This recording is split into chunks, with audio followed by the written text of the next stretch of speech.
Hello વિદ્યાર્થી મિત્રો, એજ્યુકટેકનો ચેનલમાં આપનું સ્વાગત છે. આજે આપણે શીખીશું ધોરણ 8 વિષય સામાજિક વિજ્ઞાનની તારીખ 20/4/2026ના રોજ લેવાનારી વાર્ષિક પરીક્ષાના મોડલ પ્રશ્નપત્રનું સોલ્યુશન. આ પ્રશ્નપત્ર માત્ર નમૂનારૂપ રહેશે. તમે તેના આધારે પરીક્ષાની તૈયારી કરી શકો છો. તો ચાલો શીખીએ સામાજિક વિજ્ઞાનના મોડલ પ્રશ્નપત્રનું સોલ્યુશન. સૌપ્રથમ પ્રશ્ન નંબર 1, નીચેના પ્રશ્નોના માગ્યા મુજબ ઉત્તર આપો. કોઈ પણ બે. 1. દેશી રજવાડાઓએ શિક્ષણ ક્ષેત્રે કરેલા કાર્યો જણાવો. તો વડોદરાના મહારાજા સયાજીરાવ ગાયકવાડે ઈસવીસન 1901માં પોતાના વડોદરા રાજ્યમાં મફત ફરજિયાત અને સાર્વત્રિક પ્રાથમિક શિક્ષણ આપવાની જોગવાઈ કરી હતી. તેમના પત્ની ચિમનાબાઈ ગાયકવાડે દલિત વિદ્યાર્થીને વિદેશની યુનિવર્સિટીમાં ભણવા જવા માટે શિષ્યવૃત્તિ આપતો કાયદો બનાવ્યો હતો. ગોંડલના મહારાજા ભગવતસિંહજીએ 19મી સદીના છેલ્લા દાયકામાં ગોંડલમાં કન્યા શાળાઓ સ્થાપી અને કન્યાઓ માટે મફત ફરજિયાત અને સાર્વત્રિક શિક્ષણની જોગવાઈ કરી હતી. 2. રવિન્દ્રનાથ ટાગોરના શિક્ષણ અંગેના વિચારો અને કાર્યોની નોંધ કરો. મહાન સાહિત્યકાર કવિવર રવિન્દ્રનાથ ટાગોર પ્રખર પ્રકૃતિવાદી હતા. તેમના શિક્ષણ અંગેના વિચારો જોઈએ તો તેઓ પ્રકૃતિલક્ષી શિક્ષણના હિમાયતી હતા. તેઓ માનતા હતા કે પ્રકૃતિના સાનિધ્યમાં જ જ્ઞાન મળે. શિક્ષણ બાળકનો સર્જનાત્મક વિકાસ કરે તેવું હોવું જોઈએ. બાળક શિક્ષણની કઠોર શિસ્તથી મુક્ત હોવું જોઈએ. શિક્ષણની વ્યવસ્થા બાળકમાં કલ્પના શક્તિ અને કુતૂહલ વૃત્તિનો વિકાસ કરે તેવી હોવી જોઈએ. બાળકોમાં સંગીત, અભિનય અને ચિત્રકલા જેવી ક્ષમતાઓ વિકસાવવી જોઈએ. બાળકોમાં નીતિમત્તા અને આધ્યાત્મિકતા જેવા ગુણો વિકસાવવા જોઈએ. બાળકોને ભારતીય વિચારસરણી અને સાંસ્કૃતિક તત્વોનું જ્ઞાન આપવું જોઈએ. શિક્ષકમાં બાળકોનો મનોવૈજ્ઞાનિક વિકાસ કરવાની ક્ષમતા હોવી જોઈએ. પોતાના વિચારો પ્રમાણેનું શિક્ષણ આપવા માટે ગુરુદેવ રવિન્દ્રનાથ ટાગોરે ઈસવીસન 1901માં બંગાળમાં શાંતિનિકેતન નામની સંસ્થા સ્થાપી. સમય જતાં આ સંસ્થા શાંતિનિકેતન વિશ્વભારતી યુનિવર્સિટીના નામે પ્રસિદ્ધ બની.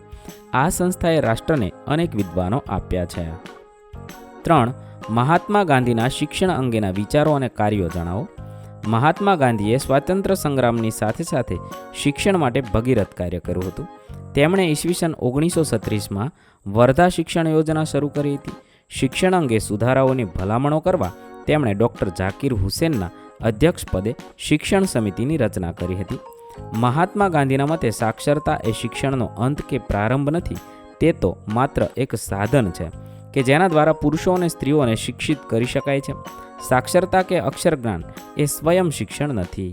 ગાંધીજીએ પાશ્ચાત્ય શિક્ષણની સામે નઈ તાલીમ, બુનિયાદી શિક્ષણ, વર્ધા શિક્ષણ યોજના, પાયાની કેળવણી એટલે કે બેઝિક એજ્યુકેશન, ઉદ્યોગ શિક્ષણ વગેરે શૈક્ષણિક વિચારો અમલમાં મૂકી ભારતીય શિક્ષણ પ્રણાલીને ટકાવી રાખવાના પ્રયત્ન કર્યા હતા. 4. ગાંધીજીના મતે પ્રચલિત શિક્ષણ વિદ્યાર્થીનું યોગ્ય જીવન ઘડતર કરવામાં અને તેને રોજગારી આપવામાં નિષ્ફળ નીવડ્યું છે. તેઓ પાયાના શિક્ષણને સ્વાશ્રયી અને વ્યવસાયલક્ષી બનાવવા ઈચ્છતા હતા. તેઓ માનતા હતા કે પ્રાથમિક શિક્ષણનો અભ્યાસક્રમ 7 વર્ષનો રાખવો જોઈએ, જેમાં વિદ્યાર્થીને વિભિન્ન વિષયોનું સામાન્ય જ્ઞાન અને ક્રમશઃ એક હુન્નર શીખવવો જોઈએ. તેઓ પ્રાથમિક શિક્ષણ માતૃભાષામાં આપવાના હિમાયતી હતા. તેઓ વિદ્યાર્થીઓને હસ્તકૌશલ્ય, સુથારીકામ, લુહારીકામ, વણાટકામ અને કાતણ ઉદ્યોગનું શિક્ષણ આપવાના આગ્રહી હતા. પ્રશ્ન નંબર 2, એક શબ્દ કે વાક્યમાં જવાબ લખો. 1. સતી પ્રથા વિરુદ્ધ કાયદો કોણે બનાવ્યો હતો? તો સતી પ્રથા વિરુદ્ધ કાયદો ગવર્નર જનરલ લોર્ડ વિલિયમ બેન્ટિંગે બનાવ્યો હતો. 2. શિક્ષણ સુધારણા માટે આદિવાસી કે જનજાતિના પ્રદેશોમાં આશ્રમો કોણે સ્થાપ્યા હતા? તો ઠક્કર બાપાએ. 3. ગુજરાતના કયા સમાજ સુધારકે એક વિધવા સાથે લગ્ન કરી દાખલો બેસાડ્યો? તો નર્મદ. 4. સ્વામી વિવેકાનંદે માનવ સેવા અંગે કયું સૂત્ર આપ્યું હતું? માનવ સેવા એ જ પ્રભુ સેવા. ત્યારબાદ પ્રશ્ન નંબર 3 કારણ આપો. 1. રાષ્ટ્ર વિકાસ માટે દરેક વ્યક્તિએ રાષ્ટ્રવાદી બનવું જરૂરી છે. કારણ આપો. રાષ્ટ્ર વિકાસ માટે દરેક વ્યક્તિએ રાષ્ટ્રવાદી બનવું આવશ્યક છે, કારણ કે રાષ્ટ્રવાદ વ્યક્તિમાં દેશપ્રેમ, સમર્પણ અને જવાબદારીની ભાવના ઊભી કરે છે. જ્યારે નાગરિકો રાષ્ટ્રપ્રેમથી પ્રેરિત હોય છે ત્યારે તેઓ પોતાના કાર્યો ઈમાનદારીપૂર્વક અને દેશના હિતમાં કરે છે. રાષ્ટ્રવાદી લોકો એકતામાં માને છે અને જાતિ, ભાષા કે ધર્મથી ઉપર ઉઠીને રાષ્ટ્રના વિકાસ માટે યોગદાન આપે છે. આવા નાગરિકો દેશને આત્મનિર્ભર બનાવવા, શિક્ષણ, આરોગ્ય અને ટેકનોલોજી જેવા ક્ષેત્રોમાં આગળ લાવવામાં મહત્વનો ભાગ ભજવે છે. આમ રાષ્ટ્રવાદ વ્યક્તિને માત્ર સારા નાગરિક જ નહીં પરંતુ રાષ્ટ્રના નિર્માતા બનાવે છે. 2. ક્રાંતિકારીઓએ કાકોરી ટ્રેન લૂંટની યોજના બનાવી. કાકોરી ટ્રેન લૂંટની પાછળનું મુખ્ય કારણ હતું બ્રિટિશ સરકાર વિરુદ્ધ સશસ્ત્ર ક્રાંતિ માટે નાણાં મેળવવાના. ક્રાંતિકારીઓને હથિયાર ખરીદવા અને સંસ્થાની પ્રવૃત્તિઓ ચલાવવા માટે પૈસાની જરૂર હતી અને તેમને લાગ્યું કે બ્રિટિશ સરકારના ખજાનામાંથી ચોરી કરવી નૈતિક રીતે યોગ્ય છે. આ ઘટના બ્રિટિશ શાસન વિરુદ્ધ અવાજ ઉઠાવવાનો અને જનજાગૃતિ ફેલાવવાનો પ્રયાસ પણ હતી. 3. ગાંધીજીએ દાંડીકૂચ યાત્રા કરી. ઈસવીસન 1930માં ગાંધીજીએ જાહેર કરેલ કે મીઠાના અન્યાયી કાયદાનો ભંગ કરવા તે યાત્રા કાઢશે. આ સમયે મીઠાના ઉત્પાદન અને વેચાણ ઉપર અંગ્રેજ સરકારનો એક અધિકાર હતો. મહાત્મા ગાંધી અને અન્ય રાષ્ટ્રીય નેતાઓનું માનવું હતું કે મીઠા પર વેરો નાખવો એ પાપ છે, કારણ કે તે આપણા ભોજનની પાયાની જરૂરિયાત છે. 12 માર્ચ 1930ના રોજ અમદાવાદના સાબરમતી આશ્રમથી પોતાના સાથીદારો સાથે દાંડી યાત્રાની શરૂઆત કરી. પ્રશ્ન નંબર 3બ, યોગ્ય વિકલ્પ પસંદ કરો. 1. અસહકાર આંદોલનને જન આંદોલન બનાવવામાં સૌથી મહત્વપૂર્ણ તત્વ કયું હતું? 4 ઓપ્શન આપેલા છે. સાચો જવાબ થશે બી, અહિંસા અને સત્યાગ્રહ. 2. ભારતીય રાષ્ટ્રીય કોંગ્રેસની સ્થાપનાનો મુખ્ય હેતુ કયો હતો? 4 ઓપ્શન આપેલા છે. સાચો જવાબ થશે બી, અંગ્રેજ સરકાર સાથે સંવાદ કરવો. 3. સ્વદેશી ચળવળનું સૌથી મહત્વનું પરિણામ કયું હતું? 4 ઓપ્શન છે. સાચો જવાબ થશે સી, ભારતીય ઉદ્યોગોને પ્રોત્સાહન મળ્યું. 4. દાંડીકૂચને ઐતિહાસિક ઘટનાનું સ્થાન કેમ આપવામાં આવે છે? તેના માટે 4 ઓપ્શન છે. સાચો જવાબ થશે બી, તે અંગ્રેજ સરકાર સામે અહિંસક લડત હતી. પ્રશ્ન નંબર 4અ, યોગ્ય વિકલ્પ પસંદ કરો. 1. ભારતીય ચિત્રકલાનો સૌથી જૂનો પુરાવો કઈ ગુફાઓમાંથી મળી આવ્યો છે? 4 ઓપ્શન આપેલા છે. સાચો જવાબ થશે સી, ભીમબેટકાની ગુફાઓમાંથી મળી આવ્યો છે.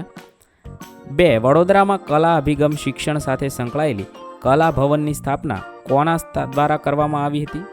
4 ઓપ્શન આપેલા છે. સાચો જવાબ થશે ડી, મહારાજા સયાજીરાવ ગાયકવાડ દ્વારા કરવામાં આવી હતી. 3. ચિત્રકલાની એવી કઈ શૈલી છે જેમાં ભારતીય અને ઈરાની શૈલીના તત્વોનું સંયોજન જોવા મળે છે? જવાબ થશે એ, મુઘલ શૈલી. 4. અવનીન્દ્રનાથ ટાગોરે ભારતીય ચિત્રકલાને નવી દિશા આપવા માટે કઈ કલાશાળાની સ્થાપના કરી હતી? જવાબ થશે બી, બંગાળ સ્કૂલ ઓફ આર્ટ. પ્રશ્ન નંબર 4, ખાલી જગ્યા પૂરો. એ. કલાશાસ્ત્રીઓ કલાને ખાલી જગ્યા ભાગમાં વહેંચે છે, તો 2 ભાગમાં વહેંચે છે. 2. મુઘલ કાળમાં જહાંગીરે ચિત્રશાળાની સ્થાપના કરી હતી. 3. જૈન ચિત્રશૈલીને ગુજરાત ચિત્રશૈલી તરીકે પણ ઓળખવામાં આવે છે.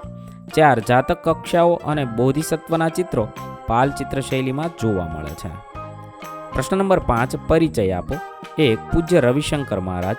પૂજ્ય રવિશંકર મહારાજ એક મહાન સ્વાતંત્ર્ય સેનાની અને સમાજસેવી હતા, જેમણે સમગ્ર જીવન દલિતો, પછાત વર્ગો અને ગ્રામ્ય સમાજના ઉત્થાન માટે સમર્પિત કર્યું. તેઓ મહાત્મા ગાંધીજીના ચાહક હતા અને ખેડા, બારડોલી અને દાંડીકૂચ જેવા આંદોલનોમાં સક્રિય રહ્યા હતા. તેમણે દલિતોને મંદિર પ્રવેશ અને સામાજિક સમાનતાની વકાલત કરી. ગુજરાત રાજ્યની સ્થાપનાના દિવસે 1 મે 1960ના રોજ રાજ્યને આશીર્વાદ આપનારા પુરુષ તરીકે પણ તેઓ ઓળખાય છે. પોતાના નમ્ર સ્વભાવ અને નિસ્વાર્થ સેવાભાવને કારણે તેઓ મૂક સેવક તરીકે પ્રખ્યાત થયા. 2. સરદાર વલ્લભભાઈ પટેલ. સરદાર વલ્લભભાઈ પટેલનો જન્મ 31મી ઓક્ટોબર 1875ના રોજ ગુજરાતના નડિયાદમાં થયો હતો. ઘણી મુશ્કેલીઓ છતાં તેમણે મેટ્રિક સુધીનો અભ્યાસ પૂર્ણ કર્યો, પછી વકીલાતમાં પ્રવેશ કર્યો. 1917માં ગાંધીજીના સંપર્કમાં આવ્યા બાદ પટેલે ખેડા અને બારડોલી જેવા વિસ્તારોમાં ખેડૂતોના હક માટે સત્યાગ્રહનું નેતૃત્વ કર્યું. 1928માં બારડોલી સત્યાગ્રહની સફળતા બાદ તેમને સરદાર એટલે કે નેતાની ઉપાધિ મળી. 562 જેટલા દેશી રાજ્યોનું ભારતીય સંઘમાં વિલીનીકરણ કરવું તે તત્કાલીન ભારતની સૌથી મોટી સમસ્યા હતી. કાશ્મીર, હૈદરાબાદ અને મૈસૂર જેવા મોટા દેશી રાજ્યો હતા, જ્યારે કેટલીક દેશી રાજ્યો ખૂબ નાના હતા. આ બધા દેશી રાજ્યોને ભારત સંઘમાં જોડાવા સમજાવવા ખૂબ મોટું અને મુશ્કેલ કાર્ય હતું, જે સરદાર વલ્લભભાઈ પટેલે કર્યું હતું. આ રીતે સરદાર વલ્લભભાઈ પટેલ વિશે ટૂંક નોંધ લખી શકો છો. 3. મહારાજા કૃષ્ણકુમારસિંહજી. તેમનો જન્મ 1912માં થયો હતો. પિતાના અવસાન પછી 1919માં માત્ર 7 વર્ષની ઉંમરે તેમણે ભાવનગરની ગાદી સંભાળી. તેમણે રાજકોટની રાજકુમાર કોલેજ અને ઇંગ્લેન્ડની હેરો સ્કૂલમાં અભ્યાસ કર્યો, જ્યાં તેમણે રમતગમત અને શિસ્તમાં રસ દાખવ્યો. કૃષ્ણકુમારસિંહજી ગોવિલ 19મી મે 1912થી 1969 ભાવનગર રાજ્યના અંતિમ રાજા હતા, જેમણે રાજવટના ભોગવિલાસથી દૂર રહીને પ્રજાના કલ્યાણ માટે જીવન સમર્પિત કર્યું. 1931માં પુખ્ત વયે પહોંચ્યા બાદ તેમણે રાજ્યની જવાબદારી સંભાળી. તેમણે 1948માં ભાવનગર રાજ્ય ભારત સંઘમાં વિલીન કર્યું અને પોતાની તમામ સંપત્તિ તુલસીપત્ર પર લખી, જે દેશપ્રેમ અને ત્યાગનું ઉદાહરણ બની. આ રીતે મહારાજા કૃષ્ણકુમાર સિંહજી વિશે તમે લખી શકો છો. પ્રશ્ન નંબર 6, કાચા માલના આધારે ઉદ્યોગનું વર્ગીકરણ કરો. અહીંયા છે ઉદ્યોગનું વર્ગીકરણ કરવાનું છે. તો કૃષિ આધારિત ઉદ્યોગમાં સુતરાઉ કાપડ અને શણ કાપડ, પશુ આધારિત ઉદ્યોગમાં દૂધની બનાવટો અને ચર્મ ઉદ્યોગ, વન આધારિત ઉદ્યોગમાં કાગળ ઉદ્યોગ, ફર્નિચર ઉદ્યોગ લખી શકાય. પ્રશ્ન નંબર 7 ટૂંકમાં જવાબ આપો. 1, દક્ષિણ ગોળાર્ધ કરતાં ઉત્તર ગોળાર્ધમાં વધુ વસ્તી વસવાટ કરે છે. કારણ આપો. દુનિયાના દક્ષિણ ગોળાર્ધ કરતાં ઉત્તર ગોળાર્ધમાં ખૂબ વધારે વસ્તી છે. વિશ્વની કુલ વસ્તીના 3/4 લોકો એશિયા અને આફ્રિકા ખંડમાં વસવાટ કરે છે. વિશ્વની 60% વસ્તી ફક્ત 10 દેશોમાં વસવાટ કરે છે. તે દેશોમાં 360 કરોડથી વધારે લોકો વસવાટ કરે છે. ઉપરયુક્ત વિગતો પરથી સમજાય છે કે વિશ્વમાં વસ્તીનું વિતરણ ખૂબ અસમાન છે. 2, સાક્ષરતા એટલે શું? ભારતનું સૌથી વધુ સાક્ષરતા ધરાવતું રાજ્ય કયું છે? 7 વર્ષ કે તેનાથી વધુ ઉંમરના વ્યક્તિ કોઈપણ એક ભાષા વાંચી લખીને સમજી શકતી હોય તેને સાક્ષર કહેવાય છે. સાક્ષર વ્યક્તિઓની સંખ્યાનો દર સાક્ષરતા કહેવાય છે. ભારતનું સૌથી વધુ સાક્ષરતા ધરાવતું રાજ્ય કેરળ છે. અહીંયા છે બિહાર લખાયું છે, તે સૌથી ઓછી સાક્ષરતા ધરાવતું રાજ્ય છે. અહીંયા તમારે કેરળ લખવું. પ્રશ્ન નંબર 7 યોગ્ય વિકલ્પ પસંદ કરો. ભારતમાં 10 વર્ષે વસ્તી ગણતરી થાય છે. છેલ્લી 2011ના વર્ષ પ્રમાણે ભારતની સરેરાશ વસ્તી ગીચતા કેટલી હતી? 4 ઓપ્શન છે. સાચો જવાબ થશે 375 હતી. 2, વિશ્વમાં સૌથી વધારે વસ્તી ગીચતા કયા પ્રદેશમાં છે? 4 ઓપ્શન છે. જવાબ થશે દક્ષિણ પૂર્વ એશિયામાં. 3, કોઈ પણ રાષ્ટ્રના વિકાસનો આધાર તેના સંસાધનો હોય છે. તો રાષ્ટ્રનું સૌથી મોટું સંસાધન કોણ ગણાય? નદીઓ, જંગલો, વસ્તી કે ખનિજો? જવાબ થશે સી, વસ્તી. 4, વિશ્વમાં વધુ વસ્તી ધરાવતા પ્રદેશો અને વિસ્તારો આવેલા છે. તો નીચેના પૈકી કયો પ્રદેશ ગીચ વસ્તીનો વિસ્તાર ધરાવે છે? તો દક્ષિણ પશ્ચિમ એશિયા. પ્રશ્ન નંબર 8 ટૂંક નોંધ લખો. 1, આપત્તિના પ્રકારો જણાવી ટૂંકમાં સમજૂતી આપો. આપત્તિ વ્યવસ્થાપનના નિષ્ણાંતોએ આપત્તિના મુખ્ય 2 પ્રકાર પાડ્યા છે: કુદરતી આપત્તિ અને માનવ સર્જિત આપત્તિ. કુદરતી આપત્તિની અંદર છે કુદરત દ્વારા જે આપત્તિઓ થાય છે તે છે, અને માનવ સર્જિત દ્વારા આગ, હુલ્લડ, બોમ્બ વિસ્ફોટ જે માનવ દ્વારા થાય છે તે આપત્તિઓનો સમાવેશ થાય છે. કુદરતી આપત્તિઓના 2 પેટા પ્રકાર છે: પૂર્વ આગાહી કરી શકાય તેવી આપત્તિઓ, જેમાં પૂર, વાવાઝોડું, સુનામી, તીડ પ્રકોપ, અને પૂર્વ આગાહી ન કરી શકાય તેવી આપત્તિમાં ભૂકંપ, જ્વાળામુખી, દાવાનળ આવી બધી છે. માનવ સર્જિત આપત્તિમાં આગ, હુલ્લડ, બોમ્બ વિસ્ફોટ, ઔદ્યોગિક અકસ્માત વગેરે છે. 2, દાવાનળ એટલે શું? દાવાનળ માટે જવાબદાર કારણો. જંગલો કે ઘાસભૂમિના વિસ્તારમાં ફેલાતી ભયાનક અને વિનાશકારી આગને દાવાનળ કહે છે. જંગલમાં એકવાર આગ શરૂ થયા પછી તે પવનની દિશામાં આગળ વધે છે. જંગલમાં ફૂંકાતી હવા તેમજ સૂકા પાંદડા અને ઘાસ તેને વધુ વિસ્તારમાં ફેલાવે છે. કેટલાક વૃક્ષોમાંથી કુદરતી રીતે ઝરતા ગુંદર જેવા જ્વલનશીલ પદાર્થથી આગ વિકરાળ સ્વરૂપ ધારણ કરે છે. દાવાનળની ઘટના માટે કુદરતી રીતે વીજળી પડવા સિવાયના કારણો માટે માનવ પ્રવૃત્તિ જ જવાબદાર છે, જેમ કે સળગતી બીડી કે સિગારેટને બુઝવ્યા વિના ફેંકવું, માલધારીઓએ કામચલાઉ બનાવેલા ચૂલા બેદરકારીથી ઓલવા વિના જતું રહેવું, જંગલમાંથી પસાર થતી વીજળી કે ગેસની પાઇપલાઇનમાં અકસ્માત થવો, જંગલના વિસ્તારોમાં આવેલા પ્રવાસીઓ અને યાત્રિકોએ છોડી દીધેલી સળગતી ચીજવસ્તુઓ વગેરે જવાબદાર કારણ છે. 3, ભૂસ્ખલન એટલે શું? તેના માટેના જવાબદાર કારણો. ભૂસ્ખલન એટલે ભૂમિનું ધસી પડવું. ભૂસ્ખલનની ઘટના મુખ્યત્વે પર્વતીય ક્ષેત્રમાં જોવા મળે છે.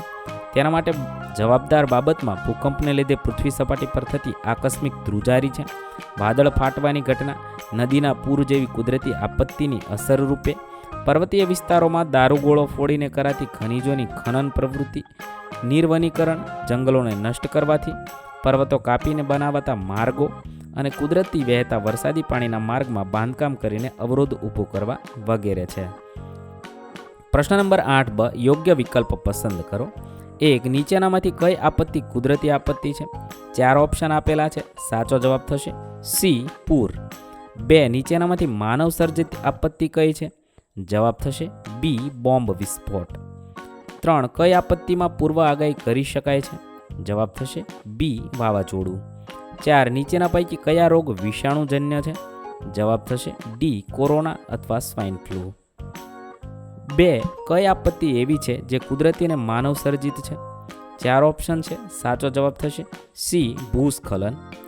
6. નીચેનામાંથી કયું પરિબળ દાવાનળ ઉદ્ભવવાનું કારણ નથી? 4 ઓપ્શન છે. ભૂમિનો ઉપરનો ભાગ નીચે તરફ ધસી પડવો. પ્રશ્ન નંબર 9 ટૂંક નોંધ લખો. 1. લોક અદાલત. વર્તમાન સમયમાં અદાલતોમાં કેસનો ભરાવો દિન પ્રતિદિન વધતો જાય છે. એ કેસોનું ભારણ ઘટાડવા માટે કાયદા વિભાગ દ્વારા લોક અદાલતનું આયોજન કરવામાં આવ્યું છે. ગુજરાત કાનૂની સેવા સત્તામંડળ, ગુજરાત હાઈકોર્ટ અમદાવાદ દ્વારા ગુજરાત રાજ્યના કેટલાક જિલ્લાઓમાં લોક અદાલતો સ્થાપવામાં આવી છે. આ અદાલતોમાં કેસ દાખલ કરવા માટે અથવા કોઈપણ પ્રકારની કાર્યવાહી કરવા માટે કોર્ટ ફી રાખવામાં આવી નથી. લોક અદાલતો દ્વારા વર્ષોથી વિલંબમાં પડેલા કેસોનો ઝડપી અને બિનખર્ચાળ નિકાલ લાવી શકાય છે. આ ઉપરાંત સ્થળ પર જ બંને પક્ષો વચ્ચે શાંતિથી સુખદ અને કાયમી ઉકેલ લાવી શકાય છે. તેના મુખ્ય કાયદાઓ આ પ્રમાણે છે. પહેલું, લોક અદાલતના માધ્યમથી સ્થળ પર જ બંને પક્ષો વચ્ચે શાંતિથી સુખદ કાયમી સમાધાન થાય છે. પ્રજા અને કોર્ટ કચેરીના સમયને નાણાં બચે છે. વર્ષોથી વિલંબમાં પડેલા કેસનો બિનખર્ચાળ અને ઝડપી નિકાલ થાય છે. 2. ન્યાયતંત્રની જરૂરિયાત. આરોપીએ કરેલ ગુનો સાબિત ન થાય ત્યાં સુધી તે ગુનેગાર ગણાતો નથી. એ સિદ્ધાંત ભારતીય ન્યાય પ્રણાલીએ સ્વીકારેલો છે. કોઈ પણ નિર્દોષ વ્યક્તિને સજા ન થાય તે માટે ન્યાયતંત્રમાં પૂરતી સાવચેતી રાખવામાં આવી છે. એ સાથે કોઈ દોષિત વ્યક્તિ કાયદાની પકડમાં છટકી ન જાય તેની પણ ખાસ તકેદારી ન્યાયતંત્રમાં રાખવામાં આવી છે. ન્યાયતંત્રના બારણેથી દોષિત ગુનેગારો છટકી જાય તે સમગ્ર સમાજ માટે ખતરારૂપ બને છે, કારણ કે તેનાથી પ્રજાનો ન્યાયની પ્રક્રિયામાં વિશ્વાસ ઉઠી જાય છે. સમાજમાં ભયની પરિસ્થિતિ ઊભી થાય છે. સમાજમાં અશાંતિ, અસલામતી અને અવ્યવસ્થા સર્જાય છે. એટલે કોઈ પણ દોષિત સજામાંથી છટકી ન જાય તેની કાળજી રાખવી ખૂબ જરૂરી છે, કારણ કે તે એમ માનતો થઈ જાય છે કે કાયદો શિક્ષા કરી શકતો નથી. તેથી કાયદાનો ડર રાખ્યા વિના વધુને વધુ ગુના કરવા પ્રેરાય છે. આમ ગુનેગારોને ઉચિત શિક્ષા કરી સમાજમાંથી ગુનાખોરી નાબૂદ કરવા ન્યાયતંત્રની જરૂરિયાત છે. 3. વડી અદાલત. સામાન્ય રીતે દરેક રાજ્યમાં એક વડી અદાલત હોય છે, પરંતુ 2 કે તેથી વધારે રાજ્ય માટે એક જ વડી અદાલત હોઈ શકે. દાખલા તરીકે ભારતના પૂર્વોત્તર રાજ્યો અસમ, અરુણાચલ પ્રદેશ, મણિપુર, મેઘાલય, મિઝોરમ, નાગાલેન્ડ અને ત્રિપુરા માટે, તેમજ પંજાબ અને હરિયાણા રાજ્ય વચ્ચે તથા આંધ્રપ્રદેશ અને તેલંગાણા રાજ્ય વચ્ચે એક જ વડી અદાલત છે. દેશની બધી જ વડી અદાલતના કાર્યક્ષેત્રો નક્કી કરવામાં આવ્યા છે. વડી અદાલતો તેની તાબાની અદાલતો અને સર્વોચ્ચ અદાલતો જોડતી કડી છે. કેન્દ્ર કક્ષાએ સર્વોચ્ચ અદાલત જે સ્થાન અને મોભો ધરાવે છે તેવું જ સ્થાન અને મોભો રાજ્ય કક્ષાએ વડી અદાલત ધરાવે છે. વડી અદાલત પોતાના રાજ્યના વિસ્તારમાં સર્વોપરી છે અને કાયદાનું અર્થઘટન કરી ન્યાય આપવાનું કાર્ય કરે છે. આ રીતે તમે વડી અદાલત વિશે લખી શકો છો. ત્યાર પછી પ્રશ્ન નંબર 9 નીચે આપેલી ખાલી જગ્યા પૂરો. 1. દીવાની પ્રકારના દાવામાં કેવા પ્રકારના દાવા હોય છે? તેના માટે 4 ઓપ્શન છે. સાચો જવાબ થશે બી, જમીન મકાનના દાવા હોય છે. 2. ખરડો બંધારણીય છે કે નહીં તેના માટે રાષ્ટ્રપતિ ખાલી જગ્યાની સલાહ લઈ શકે છે. જવાબ થશે સર્વોચ્ચ અદાલતની સલાહ લઈ શકે છે.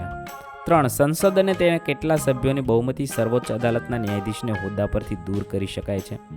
જવાબ થશે 2/3. 4. કઈ અદાલતના નિર્ણય કે ચુકાદાને સર્વોચ્ચ અદાલતમાં પડકારી શકાતા નથી? 4 ઓપ્શન છે. તાલુકાની અદાલતના. પ્રશ્ન નંબર 10 નીચેના પ્રશ્નોના 2-3 વાક્યમાં ઉત્તર આપો. 1. સંયુક્ત રાષ્ટ્રો UN દ્વારા મળેલ કોઈપણ 4 બાળ અધિકારો જણાવો. તો જાતિ, રંગ, લિંગ, ભાષા, ધર્મ કે રાષ્ટ્રીયતાના કોઈપણ ભેદભાવ વિના પ્રત્યેક બાળકને જીવન જીવવાનો જન્મસિદ્ધ અધિકાર છે. માતા પિતા દ્વારા બાળકોનું યોગ્ય રીતે પાલન પોષણ થાય એ રીતનો દરેક બાળકને અધિકાર છે. પોતાના વ્યક્તિત્વનો વિકાસ સાધી શકે તે માટે શિક્ષણ મેળવવાનો મૂળભૂત અધિકાર છે. અને દરેક બાળકને તેની વયકક્ષા અનુરૂપ રમતગમત અને મનોરંજનની પ્રવૃત્તિઓમાં ભાગ લઈ તંદુરસ્ત, સ્વસ્થ અને આનંદી જીવન જીવવાનો અધિકાર છે. દરેક બાળકને તેના અંતઃકરણ મુજબ ધર્મ અને સમુદાયમાં રહેવાનો અને પોતાની સંસ્કૃતિ જાળવવાનો અધિકાર છે. દરેક બાળકને પોતાની અભિવ્યક્તિ કરવાનો અધિકાર છે. 2. સામાજિક ન્યાય એટલે શું? સામાજિક ન્યાય શબ્દોમાં સામાજિક શબ્દ સમાજમાં રહેતા બધા લોકોના સંદર્ભે છે, જ્યારે ન્યાય શબ્દ વ્યક્તિની સ્વતંત્રતા, સમાનતા અને અન્ય અધિકારો સાથે સંબંધિત છે. સમાજના બધા લોકોને ધર્મ, જ્ઞાતિ, લિંગ, જાતિ કે વંશના ભેદભાવ વિના વ્યક્તિત્વનો સર્વતોમુખી વિકાસ સાધવા માટે તેમને સ્વતંત્રતા અને સમાનતા મળે તેમજ તેમના વ્યક્તિત્વ હકોની જાળવણી થાય તે માટે તેમને સામાજિક ન્યાય મળ્યો એમ કહેવાય છે. પ્રશ્ન નંબર 11 ઉદાહરણ આપી સમજાવો. 1. ભારતે શ્વેત ક્રાંતિમાં સફળતા મેળવી છે. દેશમાં શ્વેત ક્રાંતિથી દૂધ ઉત્પાદન ક્ષેત્રે કામ કરતા અને દૂધાળા પશુઓનું પાલન કરતા ખેડૂતોને સૌથી મોટો લાભ થાય છે. શ્વેત ક્રાંતિથી પશુપાલન કરતા ખેડૂતો સ્વાવલંબી અને આત્મનિર્ભર બન્યા છે. તેમની આર્થિક સ્થિતિમાં નોંધપાત્ર સુધારો થયો છે.